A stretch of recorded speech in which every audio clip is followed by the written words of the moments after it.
ঢাকা ইসলামাবাদ সম্পর্ক জোরদারে একমত ইউনুস শাহবাজ, স্বাগত জানালেন মিশরের প্রেসিডেন্ট সিসি। কায়রোতে D8 সম্মেলন।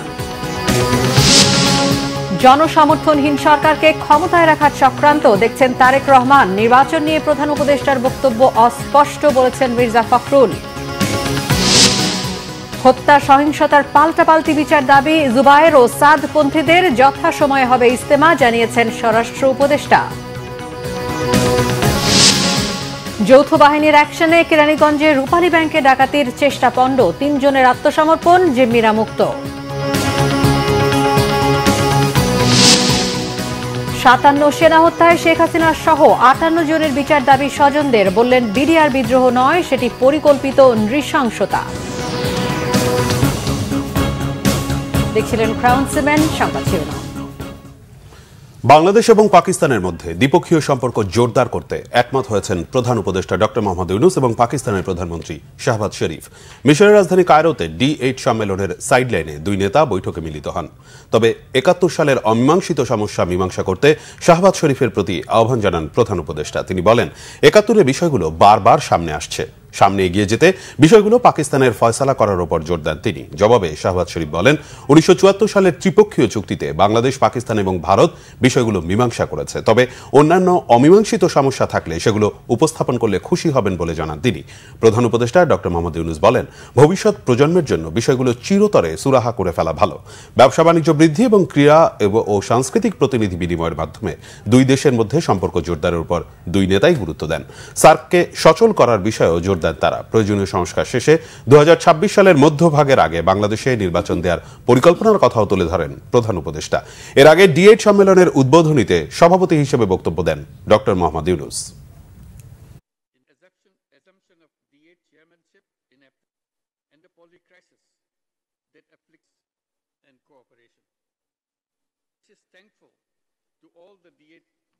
It resonates aptly with our aspirations in D8. In times of changing world of work, we need to rediscover and reposition learning regarding youth and work for redesigning the economy of tomorrow. Things often evolve too fast and gets difficult for government to comprehend and also to implement. But we must keep on recalibrating our efforts to match all the difficulties. বিএনপির ভারপ্রাপ্ত chairman Tarique Rahman বলেছেন, দেশ ও দেশের বাইরের ষড়যন্ত্রকারীদের ষড়যন্ত্র থেমে নেই। তারা চায় একটি জনসমর্থনহীন সরকার ক্ষমতায় থাকুক। রাষ্ট্র কাঠামো মেরামতের 31 দফা ও জনসম্পৃক্তি বিষয়ে বিভাগীয় কর্মশালায় ভার্চুয়ালি যুক্ত হয়ে তিনি কথা বলেন। জনগণের মন জয় করতে দলের নেতাকর্মীদের কাজ করার পরামর্শ দেন তিনি। ভালো কোনো প্রস্তাবনা পেলে প্রয়োজনে বিএনপির 31 দফায় সংযোজন ও বিয়োজন হতে পারে বলেও জানান তারেক রহমান। নরসিংদীর মাধবদীর হেরিটেজ রিসর্টে কর্মশালায় সভাপতিত্ব করেন বিএনপির যুগ্ম মহাসচিব খায়রুল কবির খোকন। বক্তব্য রাখেন কেন্দ্রীয় ও স্থানীয় নেতারা। এদিকে মুন্সিগঞ্জের মুক্তারপুর এলাইড কোল্ড স্টোরেজে বিএনপির কেন্দ্রীয় প্রশিক্ষণ কমিটির আয়োজনে কর্মশালা হয়েছে।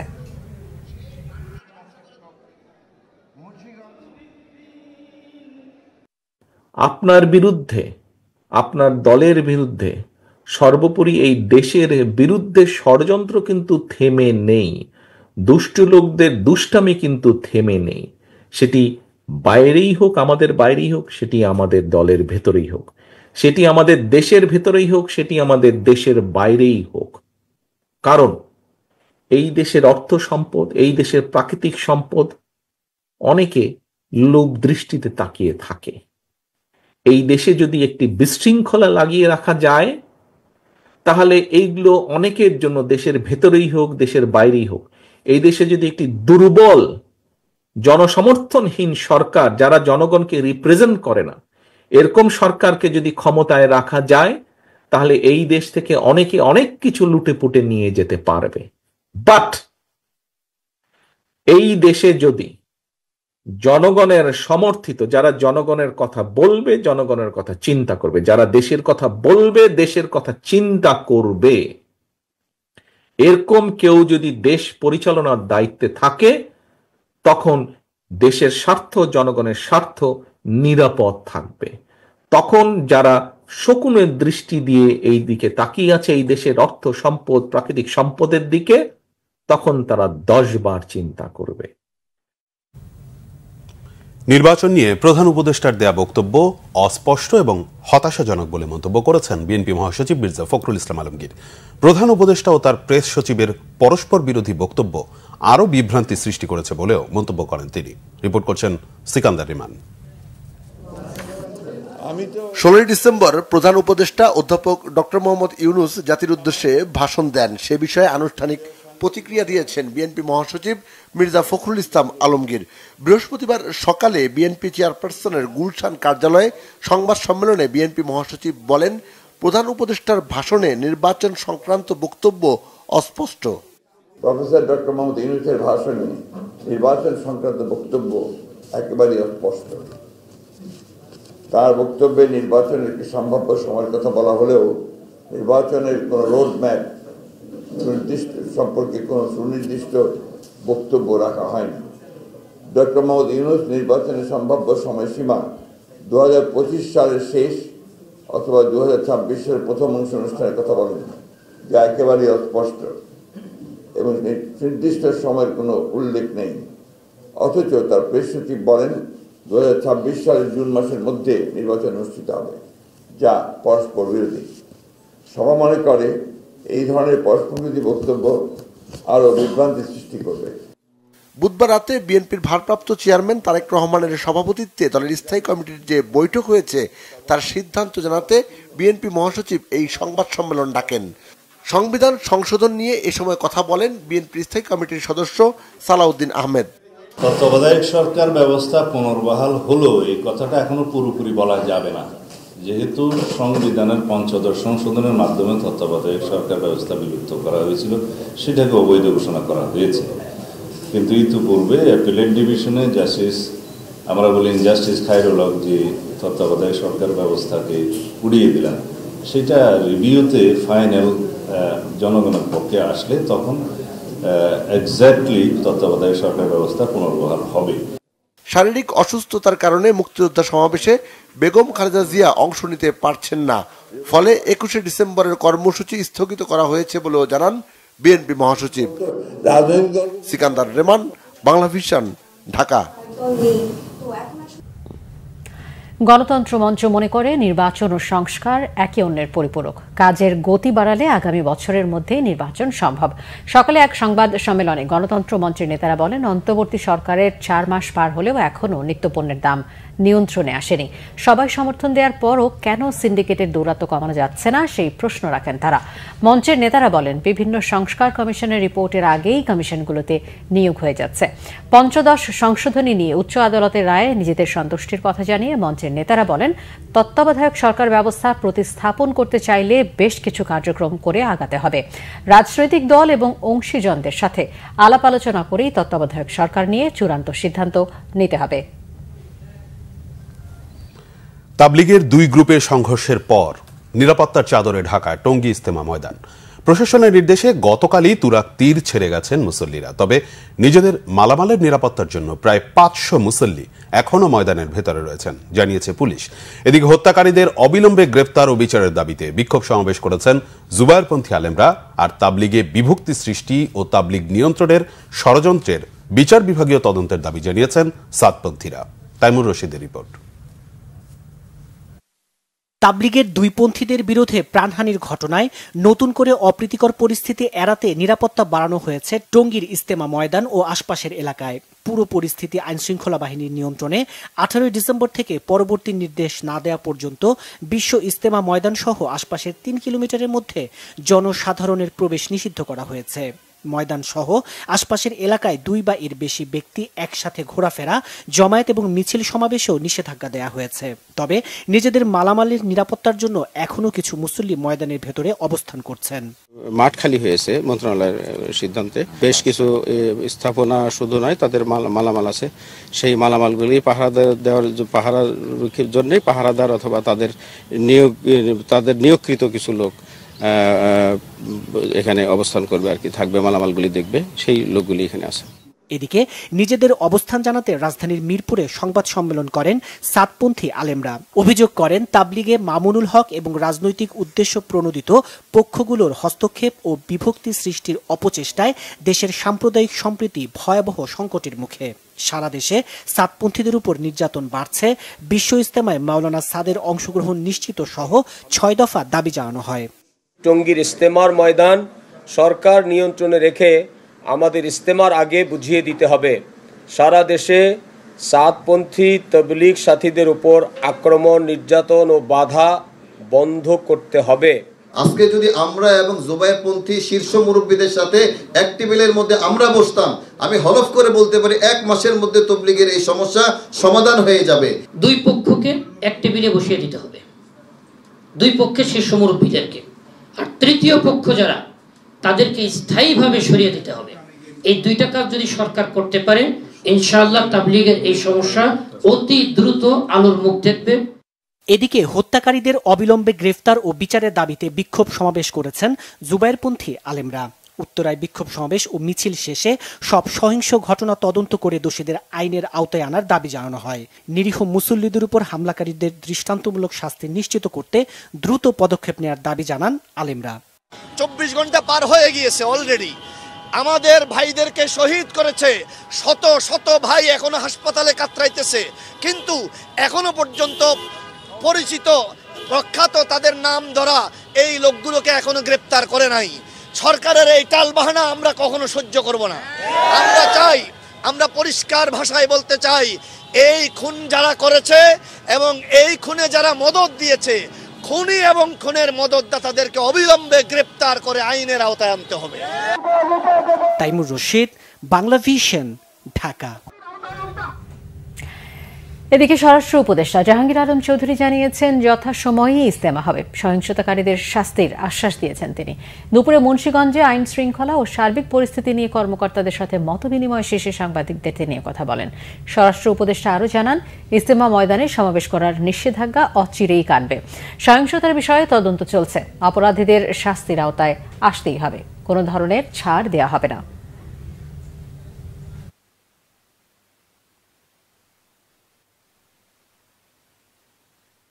নিষেধাজ্ঞা তো খুব তাড়াতাড়ি কেটে যাবে। আপনি জানেন এখন পরিস্থিতি মোটামুটি নর্মাল হয়ে গেছে, যেহেতু তাদের 31/1/2 মানে বিশ্ব ইজতেমার যে ডেট আছে ওটা ওই ইয়েদের জুবাইরপন্থীতে ওই ডেটই আমি আশা করবো যে ওই ডেটে হয়ে যাবে। আল্লাহ দিলে কোনো অসুবিধা হবে না।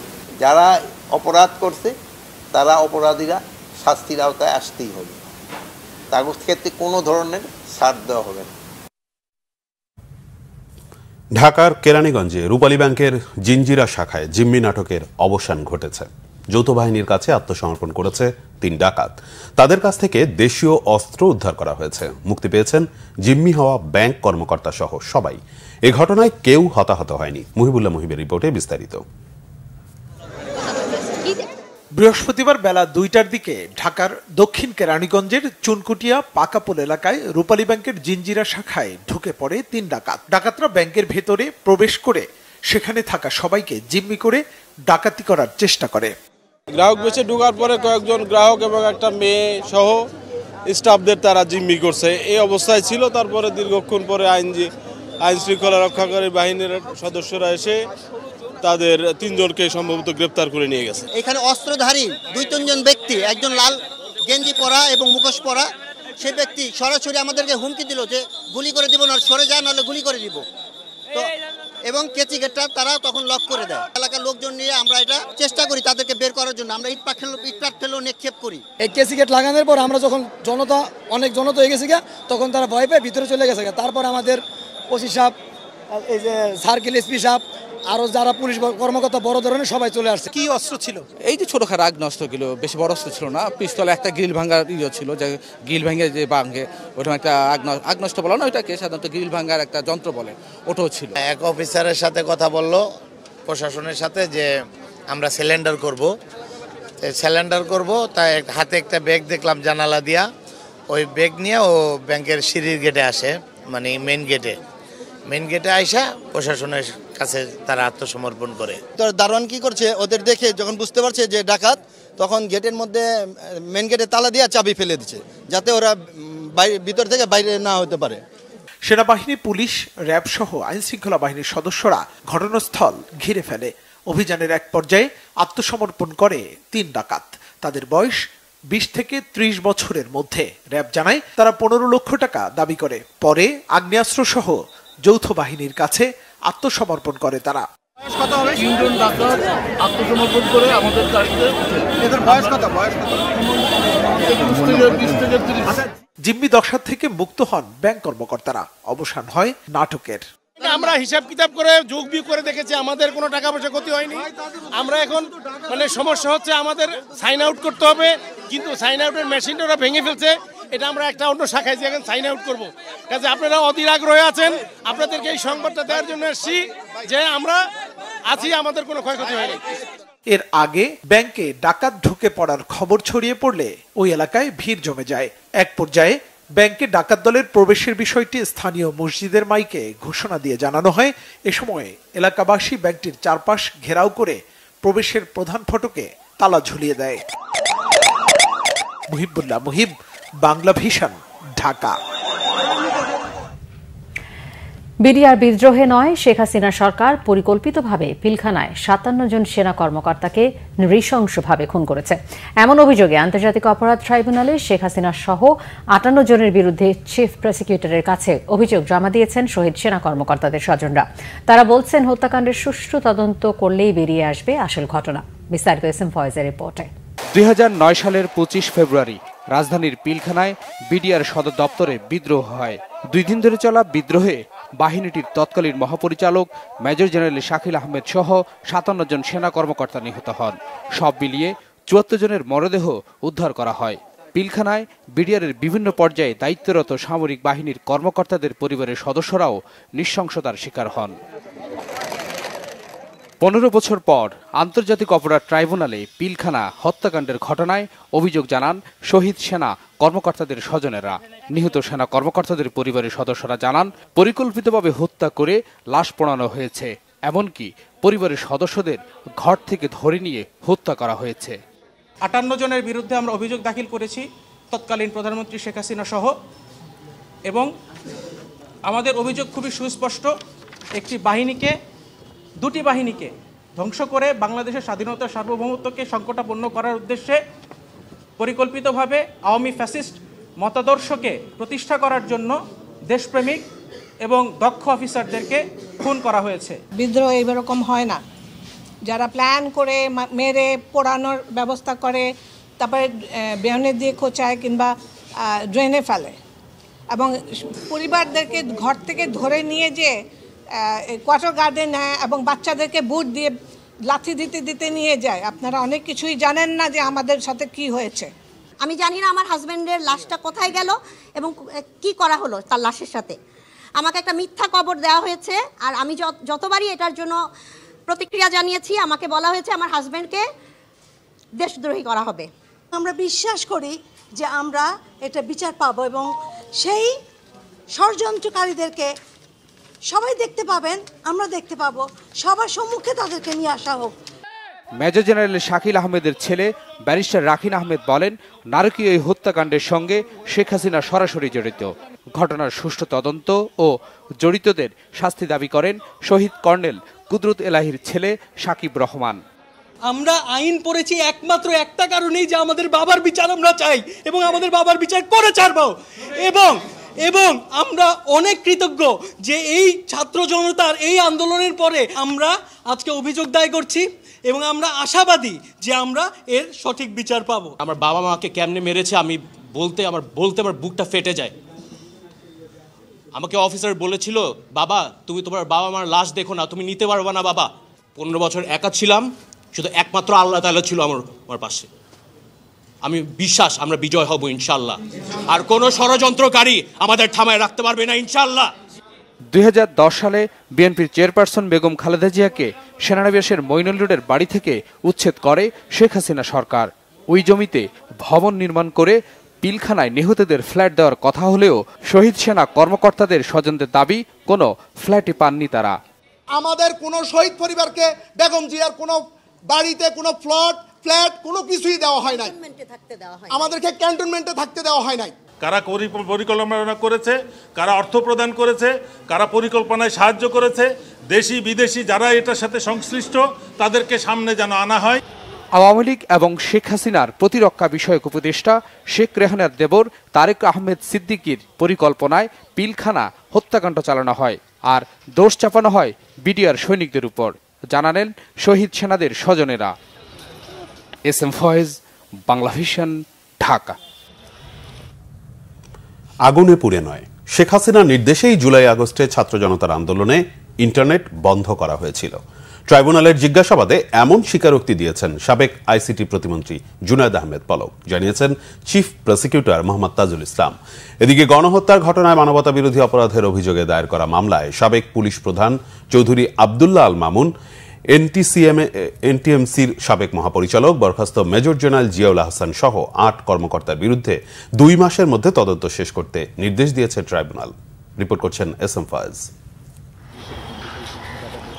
জুলাই আগস্টে গণহত্যার মামলায় দ্বিতীয় দফা ট্রাইব্যুনালে হাজির করা হয় সাবেক পুলিশ প্রধান চৌধুরী আবদুল্লাহ আল মামুন, এমটিএমসির সাবেক মহাপরিচালক মেজর জেনারেল জিয়াউল আহসান সহ ৮ আসামিকে। কড়া নিরাপত্তায় বৃহস্পতিবার সকাল 10:30টার দিকে তাদের হাজির করা হয়। আদালতে জুলাই গণহত্যার প্রধান সেনাপতি সাবেক আইজিপি চৌধুরী আবদুল্লাহ আল মামুন, শাহবাজ সার্কেলের অতিরিক্ত পুলিশ সুপার মোহাম্মদ শাহিদুল ইসলাম ও পুলিশ সুপার আবদুল্লাহ আল কাফিকে জিজ্ঞাসাবাদের নির্দেশনা চায় প্রসিকিউশন। আগামী 26, 29 ও 30 ডিসেম্বর 3 জনকেই জিজ্ঞাসাবাদের নির্দেশ দেন ট্রাইব্যুনাল। এই জিজ্ঞাসাবাদের প্রধান উদ্দেশ্য হচ্ছে তাদের কাছে সংরক্ষিত যে সমস্ত তথ্যাদি আছে এবং তাদের ব্যাপারে আমরা তদন্ত সংস্থা যে সমস্ত তথ্যাদি পেয়েছে সেগুলো যাচাই করা, সেগুলোর ব্যাপারে তাদের বক্তব্য গ্রহণ, তাদের মোবাইল ফোনগুলো চেক করা, মোবাইল ফোনের মধ্যে সেগুলো ফরেন্সিক করা, সেগুলোর জন্য সেগুলোকে চাওয়া, এই বিষয়গুলোর মাধ্যমে আমরা তদন্তে প্রাপ্ত তথ্যাদি ক্রস চেক করা এবং তাদের বক্তব্যটা জানা, এগুলো আমাদের জন্য জরুরি, সেই কারণে আমরা তাদের জিজ্ঞাসাবাদ করব। চিফ প্রসিকিউটর জানান, ট্রাইব্যুনালের নির্দেশে গত 18 ডিসেম্বর সাবেক আইসিটি প্রতিমন্ত্রী জুনায়েদ আহমেদ পলককে জিজ্ঞাসাবাদ করা হয়। জিজ্ঞাসাবাদে জুলাই আন্দোলনের সময় শেখ হাসিনার নির্দেশে গোটা দেশের ইন্টারনেট সেবা বন্ধ করে দেওয়া হয় বলে জানিয়েছে পলক। মাধ্যমে জুলাই আগস্টে সংগঠিত গণহত্যাকে গোটা দুনিয়ার কাছ থেকে আড়াল করার যে কথা আড়াল যে করা হয়েছে এবং এটার ব্যাপারে যে মিথ্যা অজুহাত দেওয়া হয়েছে যে ইন্টারনেট কেবল লাইন পুড়ে গিয়েছিল, এটা হয়েছিল, সেটা হয়েছিল, সর্বৈবভাবে মিথ্যা। সম্পূর্ণ প্রধান যে নিউক্লিয়াস শেখ হাসিনা তার নির্দেশে, তার পরবর্তী কমান্ডার জুনায়েদ আহমেদ পলকের পরবর্তী নির্দেশে এই ইন্টারনেট প্রোভাইডার যারা আছে, বিটিসিএল আছে এবং বাংলাদেশ সাবমেরিন কেবলস পিএলসি, এরাও চিঠি দিয়ে জানিয়েছে যে তারা কার কার নির্দেশে এটা বন্ধ করেছে। এ সময় বরখাস্ত সেনা কর্মকর্তাকে কসাইয়ের সঙ্গে তুলনা করেন চিফ প্রসিকিউটর। এই ট্রাইব্যুনালকে বিতর্কিত করার জন্য এবং নানান প্রস্তর উদ্রেক করে আসামিরা বাঁচার চেষ্টা করবে, এটা আমরা জানি। এইখানে এসে তারা একটা আবেদন করে বসে আছে জিয়াউল হাসান, যার বিরুদ্ধে অজস্র গুম খুনের অভিযোগ আছে এবং তাকে আমি বাংলাদেশের কসাই হিসাবে চিহ্নিত করেছি আমরা প্রাপ্ত তথ্যের ভিত্তিতে, যে এককভাবে তিনি যখন র্যাবে ছিলেন তার নিষ্ঠুরতা এইটা কিংবদন্তি তুল্য। জ্যান্ত মানুষের ঠোঁট অ্যানেস্থেসিয়া দেয়া ছাড়া সেলাই করা, মানুষকে ইটের বস্তা বেঁধে জ্যান্ত অবস্থায় বুড়িগঙ্গায় ডুবিয়ে দেয়, এগুলো কাজ উনি করেছেন। আগামী 20 ফেব্রুয়ারি তদন্তের অগ্রগতি প্রতিবেদন ট্রাইব্যুনালে দাখিল করতে বলা হয়েছে। S M Foyez, Bangla vision, Dhaka. গুমের ঘটনায় জড়িত থাকার অভিযোগে 20 জন সাবেক ও বর্তমান কর্মকর্তার দেশত্যাগে নিষেধাজ্ঞা দেওয়ার ব্যাপারে প্রয়োজনীয় ব্যবস্থা নিতে বলেছে স্বরাষ্ট্র মন্ত্রণালয়ের সুরক্ষা সেবা বিভাগ। এই জন্য ওই কর্মকর্তাদের পাসপোর্ট স্থগিত করতে ইমিগ্রেশন, পাসপোর্ট অধিদপ্তর এবং পুলিশের বিশেষ শাখাকে নির্দেশনা দেওয়া হয়েছে। সুরক্ষা সেবা বিভাগের উপসচিব মোহাম্মদ কামরুজ্জামান ইমিগ্রেশন ও পাসপোর্ট অধিদপ্তরের মহাপরিচালক এবং এসবির অতিরিক্ত পুলিশ মহাপরিদর্শককে গত রবিবার এই সংক্রান্ত একটি চিঠি দেন। সেখানে বলা হয়, গুম সংক্রান্ত তদন্ত কমিশনের দেয়া চিঠির সূত্র ধরে এই নির্দেশনা দেওয়া হয়েছে। চিঠিতে বলা হয়, গুম সংক্রান্ত কমিশন অফ এনকোয়ারির অনুরোধ অনুযায়ী দ্বিতীয় পর্যায়ে আরও ২০ জন সরকারি কর্মকর্তার গুম সংক্রান্ত ঘটনায় সংশ্লিষ্ট থাকার অভিযোগ পাওয়া গেছে। অবসরপ্রাপ্ত অতিরিক্ত আইজিপি ও র্যাবের সাবেক মহাপরিচালক মোখলেসুর রহমান, সাবেক আইজিপি ও র্যাবের সাবেক ডিজি চৌধুরী আবদুল্লাহ আল মামুন ও বেনজির আহমেদ, সংস্থাটির সাবেক অতিরিক্ত মহাপরিচালক জিয়াউল হাসান, সাবেক এসবি প্রধান মনিরুল ইসলাম এবং সাবেক ডিআইজি মোহাম্মদ আসাদুজ্জামান, ঢাকা মহানগর গোয়েন্দা পুলিশের সাবেক অতিরিক্ত কমিশনার মোহাম্মদ হারুনুর রশিদের মতো কর্মকর্তারাও আছেন তালিকায়।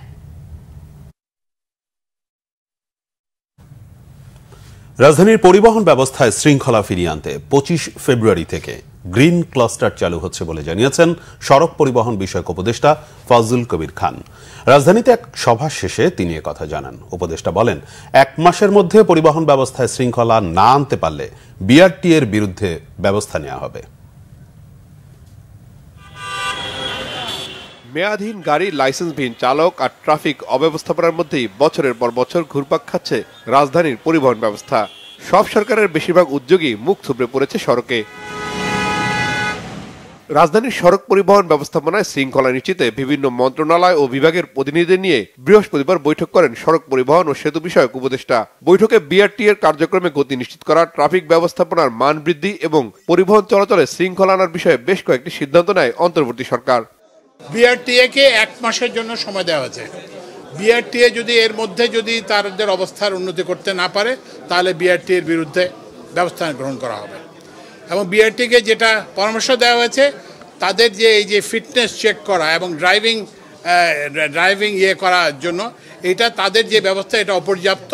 এটা অন্যান্য গ্যারেজকে দিয়ে এবং অন্যান্য ড্রাইভিং স্কুল কিংবা কারো সহায়তা নিয়ে, পুলিশের সহায়তা নিয়ে এটা আরও দ্রুততর করতে হবে। গ্রিন ক্লাস্টার চালু করা হবে পরীক্ষামূলকভাবে এবং এইটার সাফল্যের ভিত্তিতে। গ্রিন ক্লাস্টারের মানে হচ্ছে যে ওখানে আর ব্যক্তিগত গাড়ি, ইন্ডিভিজুয়াল গাড়ি হিসেবে চলবে না, এগুলো কোম্পানি হিসেবে চলবে, যাতে তাদের মধ্যে একটা অশুভ প্রতিযোগিতা যাতে না হয় সেটা। সরকারের সিদ্ধান্ত বাস্তবায়নে পরিবহন মালিকদের সহায়তা থাকবে বলে জানায় মালিকপক্ষ। এছাড়া পুলিশ বিভাগ সড়কে শৃঙ্খলা নিশ্চিতে সহায়তা করবে বলে জানান আইজিপি। আমরা একটা সড়ক পরিবহন আইন ২০১৮কে আমরা রিথিঙ্কের জন্য ওনারা চিন্তা করছে। আমরা এখানে শৃঙ্খলা আনার জন্য যানজট কমানো, পরিবেশ কমানো, এটা সবারই দায়িত্ব। সেই সবার দায়িত্বে মালিক শ্রমিকের পক্ষ থেকে আমরা সর্বতভাবে পজিটিভলি সাহায্য করি। বছরের উপরে যে বাস আছে এটা মেয়ের মধ্যে তুলে ফেলতে হবে। এটার বিষয়ে মালিকেরা একমত হয়েছে এবং গভর্নমেন্টের থেকে সুনির্দিষ্টভাবে বলেছে ব্যাংকিং সাপোর্ট দিয়ে খারাপ জিনিস চলে যেয়ে ভালো জিনিস আসা তো আমরা সবাই চাই। সরকারের এই প্রচেষ্টা যেন সফল হোক, ব্যাংক যেন এগিয়ে আসে, মালিকরা এই বিষয়ে দ্বিমত পোষণ করেনি। আমরা সবাই মিলে ভালো কিছু করার জন্য প্রতিশ্রুতি। যানবাহনের মালিক, শ্রমিক, সর্বস্তরের কর্মীবৃন্দ আমরা এবং আপনারা সবার সহযোগিতা চাই, যেন আমরা সম্মিলিতভাবে এই কিছুটা রিলিফ হলেও দিতে পারি। এটা দীর্ঘদিনের সমস্যা এবং এটা নিয়ে আলাপ আলোচনা হাজার হাজার ঘন্টা হয়েছে। তা আমরা এই জায়গাটাই চাই যে আমরা কতটুকু করতে পারি আমরা সবাই মিলে।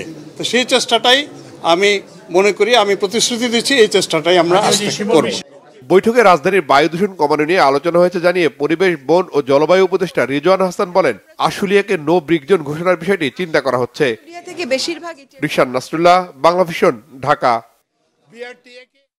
স্থানীয় সরকারের বিভিন্ন পর্যায়ের অপসারিত কাউন্সিলরদের পক্ষে অবস্থান নিয়েছেন বৈষম্য বিরোধী ছাত্র আন্দোলনের ২ সমন্বয়ক হাসনাত আব্দুল্লাহ ও সার্জিস আলম। প্রশাসক নিয়োগ দেয়া হলে জনগণ সেবা বঞ্চিত হবে বলে মনে করেন তারা। তবে বিএনপি নেতাদের কারো কারো মত, অপসারিত কাউন্সিলরদের নিয়ে রাজনৈতিক দল গঠনের চেষ্টা করলে ছাত্রনেতারা অভ্যুত্থানের আদর্শ বিরোধী কাজ করবেন। মিরাজ হোসেন গাজী রিপোর্ট। পতনের আগ মুহূর্তেও আন্দোলনরতদের ওপর পলাতক শেখ হাসিনার হত্যাযজ্ঞে অন্যতম হাতিয়ার হিসেবে মাঠে ছিল আওয়ামী লীগ দলীয় ওয়ার্ড কাউন্সিলর সহ স্থানীয় সরকারের প্রতিনিধিরা। এর মধ্যে রাজধানীর মোহাম্মদপুরে ৪ আগস্ট সহ বিভিন্ন সময় ছাত্রদের ওপর গুলি চালানোর নেতৃত্ব দেন ৩৩ নম্বর ওয়ার্ডের সে সময়ের কাউন্সিলর আসিফ আহমেদ। অত্যাধুনিক অস্ত্র দিয়ে গুলি করে একাধিক আন্দোলনকারীকে হত্যা করার ভিডিও ফুটেজ ছড়িয়ে পড়ে সামাজিক যোগাযোগ মাধ্যমে। তার সাথে ছিল আওয়ামী লীগের প্রেসিডিয়াম সদস্য জাহাঙ্গীর কবির নানকের ব্যক্তিগত সহকারী বিপ্লব ও সাবেক কাউন্সিলর তারিকুজ্জামান রাজীব। উত্তরায় ছাত্র জনতার আন্দোলনে নিজের ভাই ও দলীয় নেতাকর্মীদের নিয়ে গুলি করতে দেখা যায় 53 নম্বর ওয়ার্ডের তখনকার কাউন্সিলর জাহাঙ্গীর হোসেন যুবরাজকে। তাদের গুলিতে উত্তরায় বেশ কয়েকজন হতাহত হওয়ার তথ্য পাওয়া গেছে।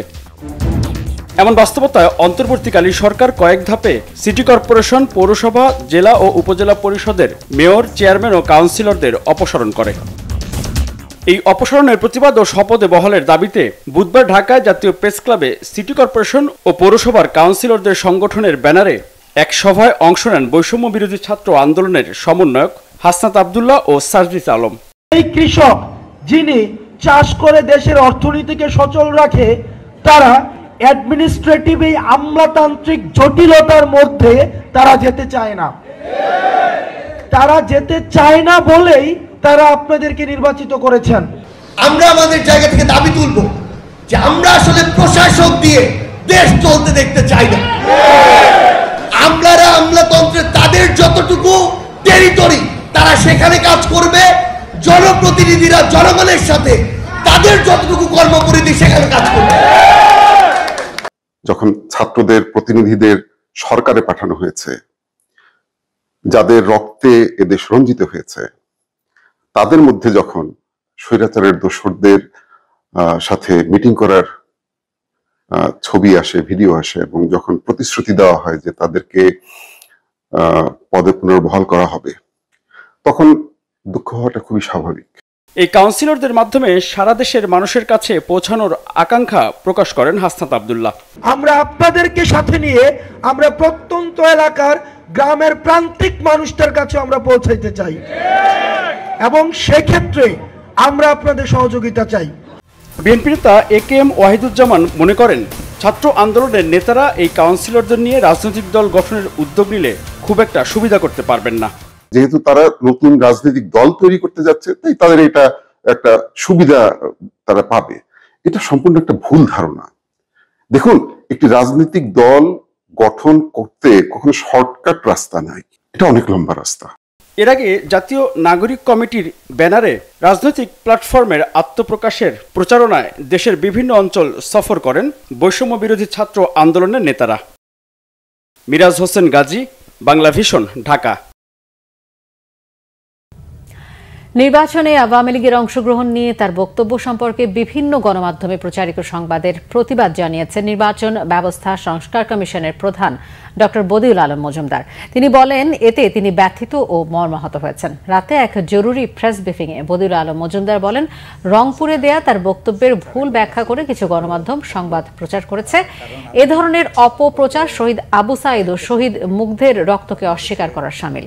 এর আগে রংপুরে এক মতবিনিময় সভা শেষে আগামী জাতীয় সংসদ নির্বাচনে আওয়ামী লীগের অংশগ্রহণ নিয়ে সংস্কার কমিশন থেকে কোনো বাধা নেই বলে সাংবাদিকদের এক প্রশ্নের জবাবে বলেছিলেন তিনি।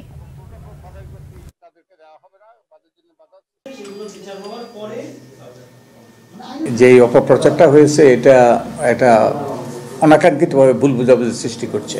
মূলত এটা তো আমাদের বিষয় নয়, এটা আমাদের এখতিয়ারও নয়। আমি যখন বেরিয়ে আসছিলাম রুম থেকে, তখন বেশ কয়েকজন সাংবাদিক আমাকে অনেকগুলো প্রশ্ন করে। তখন আমি বলেছি যে এই বিষয়টা নির্বাচন কমিশনের বিষয়, এবং যে যারা আইন কানুন বিধিবিধান মেনে নির্বাচনে অংশগ্রহণ করতে পারবে তাদের ব্যাপারে আমি বাধা দেখছি না।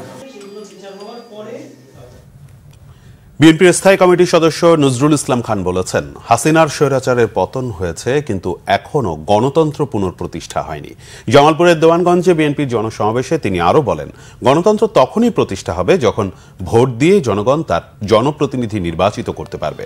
বিএনপির কেন্দ্রীয় কোষাধ্যক্ষ ও সাবেক সংসদ সদস্য এম রশিদুজ্জামান মিল্লাতের সভাপতিত্বে এতে বক্তব্য রাখেন বিএনপির যুগ্ম মহাসচিব হাবিবুন নবী খান সোহেল, যুগ্ম মহাসচিব সৈয়দ ইমরান সালেহ প্রিন্স, বিএনপির সাংগঠনিক সম্পাদক অ্যাডভোকেট ওয়ারিস আলী মামুন সহ জেলার নেতারা।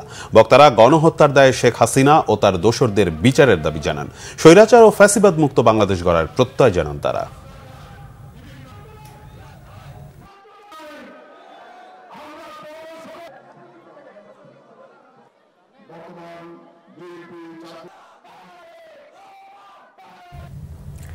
আরো কিছু খবর নিয়ে এবারে রয়েছে ডেস্ক রিপোর্ট। বিএনপির সাবেক সংসদ সদস্য শাহজাহান চৌধুরী বলেছেন, রোহিঙ্গাদের চাপ আর সইতে পারছে না কক্সবাজারের 2 উপজেলা। ফ্যাসিস্ট সরকার তাদের ফেরত পাঠাতে কূটনৈতিকভাবে চরম ব্যর্থ হয়েছে। কক্সবাজার প্রেস ক্লাবের 49তম প্রতিষ্ঠাবার্ষিকীতে প্রধান অতিথির বক্তব্যে তিনি একথা বলেন। আলোচনা সভায় বক্তব্য রাখেন নেজামে ইসলামী পার্টির সভাপতি আব্দুল খালেক নিজামী, এবি পার্টির কেন্দ্রীয় যুগ্ম আহ্বায়ক জাহাঙ্গীর কাশেম, প্রতিষ্ঠাতা সদস্য আতাহার ইকবাল ও আমিনুল হক চৌধুরী। তরুণ প্রজন্মের ভোটের অধিকার নিশ্চিত করে স্থিতিশীল সরকার প্রতিষ্ঠা করতে চায় বিএনপি, বলেছেন দলের রাজশাহী বিভাগীয় সাংগঠনিক সম্পাদক অ্যাডভোকেট সৈয়দ শাহিন শওকত। বিকালে বিজয় দিবস উপলক্ষে চাঁপাইনবাবগঞ্জের শিবগঞ্জ পৌর ও উপজেলা বিএনপি এবং অঙ্গ সহযোগী সংগঠনের উদ্যোগে র্যালি শেষে সংক্ষিপ্ত পথসভায় তিনি এসব কথা বলেন। জাতীয় প্রেস ক্লাবের সভাপতি ও দৈনিক কালের কণ্ঠের সম্পাদক কবি হাসান হাফিজ বলেছেন, হেলাল হাফিজের কবিতা সংগ্রহ চলছে, তাকে নিয়ে যারা লিখছেন তাদের কবিতা নিয়ে একটা বই হবে। জাতীয় প্রেস ক্লাবের জহুর হোসেন চৌধুরী হলে আবিষ্কার প্রকাশনীর উদ্যোগে কবি হেলাল হাফিজ ও কবি এরশাদ মজুমদারকে নিয়ে স্মরণ সভায় তিনি একথা বলেন। Global motorcycle brand CF moto বাংলাদেশের বাজারে তাদের ফ্ল্যাগশিপ স্পোর্টস বাইক লঞ্চ করেছে। রাজধানীতে রাইড দ্য ফিউচার শিরোনামে এক ইভেন্টে 6টি নতুন মডেলের মোটরসাইকেল উন্মোচন করে। উপস্থিত ছিলেন সিএফ মোটো বাংলাদেশের chairman Mezbauddin Mamun, vice chairman Mohammad Helal Uddin, ব্যবস্থাপনা পরিচালক Borhan Uddin Tanvir, CEO Mohammad Rezaul Karim, CF motor দক্ষিণ পূর্ব এশিয়ার regional sales manager Liu Chunchen, marketing manager Deng Siyun ও দক্ষিণ পূর্ব এশিয়ার সেলস ম্যানেজার বু আউলিন। 10টি মাইক্রো নিউট্রিয়েন্ট সমৃদ্ধ ফর্টিফাইড গমের আটা বাংলাদেশে প্রথমবারের মতো বাণিজ্যিক বাজারে আনা হয়েছে।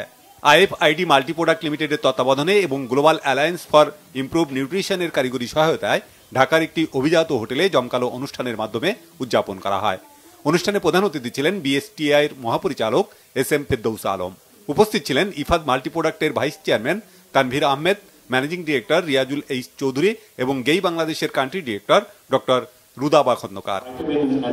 Bangla Vision news desk. সংবাদ শেষ করব, তবে যাবার আগে ক্রাউন সিমেন্ট শিরোনামগুলো জানিয়ে দিবার। ঢাকা ইসলামাবাদ সম্পর্ক জোরদারে একমত ইউনূস শাহবাজ, স্বাগত জানালেন মিশরের প্রেসিডেন্ট সিসি। কায়রোতে D8 সম্মেলন। জনসমর্থনহীন সরকারকে ক্ষমতায় রাখার চক্রান্ত দেখছেন তারেক রহমান। নির্বাচন নিয়ে প্রধান উপদেষ্টার বক্তব্য অস্পষ্ট, বলেছেন মির্জা ফখরুল। হত্যা সহিংসতার পাল্টাপাল্টি বিচার দাবি জুবায়ের ও সাতপন্থীদের। যথাসময়ে হবে ইজতেমা, জানিয়েছেন স্বরাষ্ট্র উপদেষ্টা। যৌথ বাহিনীর অ্যাকশনে কেরানীগঞ্জে রূপালী ব্যাংকে ডাকাতি চেষ্টা পণ্ড, 3 জনের আত্মসমর্পণ, জিম্মিরা মুক্ত। 57 সেনা হত্যায় শেখ হাসিনা সহ 58 জনের বিচার দাবি স্বজনদের, বললেন বিডিআর বিদ্রোহ নয়, সেটি পরিকল্পিত নৃশংসতা। এই ছিল এখনকার মতো। পরের সংবাদ রাত 1টায়। এছাড়া বাংলা ভিশন সংবাদ ও সংবাদ সংশ্লিষ্ট অনুষ্ঠান দেখতে ভিজিট করুন www.bvnews24.com ও facebook.com/banglavisionnews এবং সাবস্ক্রাইব করুন youtube.com/banglavisionnews। ধন্যবাদ।